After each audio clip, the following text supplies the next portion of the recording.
Please be seated. The sitting is open. The State of Israel shall, in conformity with its obligations under the Convention on the Prevention and Punishment of the Crime of Genocide, and in view of the worsening conditions of life faced by civilians in the Rafah Governorate, A, by 13 votes to 2,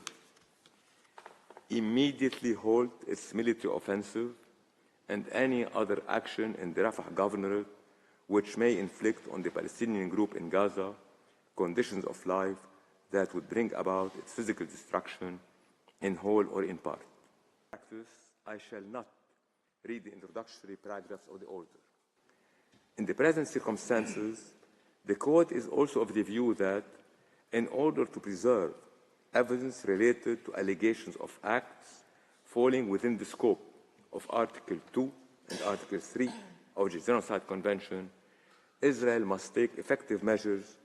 to ensure the unimpeded access to the Gaza Strip of any commission of inquiry, fact-finding mission, or other investigative body mandated by competent organs of the United Nations to investigate allegations of genocide. Par ces motifs, la Cour. The Court considers that Israel must submit a report to the Court on all measures taken to give effect to this order within 1 month from the date of this order. The report so provided will then be communicated to South Africa, which shall be given the opportunity to submit to the Court its comments thereon. On May 10, 2024, in the present order, the Court notes that the catastrophic humanitarian situation in the Gaza Strip, which, as stated in its order of January 26, 2024, was at serious risk of deteriorating, has deteriorated, and has done so even further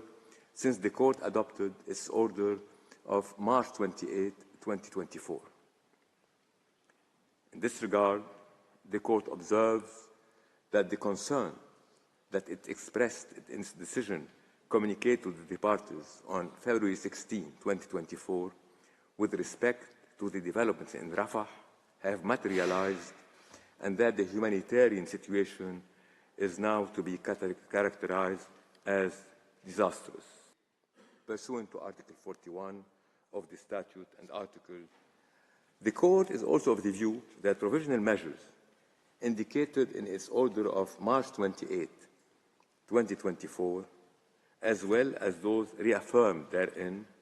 do not fully address the consequences arising from the change in the situation previously explained, thus justifying the modification of these measures. I shall also omit or summarize some other passages. The Court is not convinced that the evacuation efforts and related measures that Israel affirms to have undertaken to enhance the security of civilians in the Gaza Strip, and in particular those recently displaced from the Rafah Governorate, are sufficient to alleviate the immense risk to which the Palestinian population is exposed as a result of the military offensive in Rafah.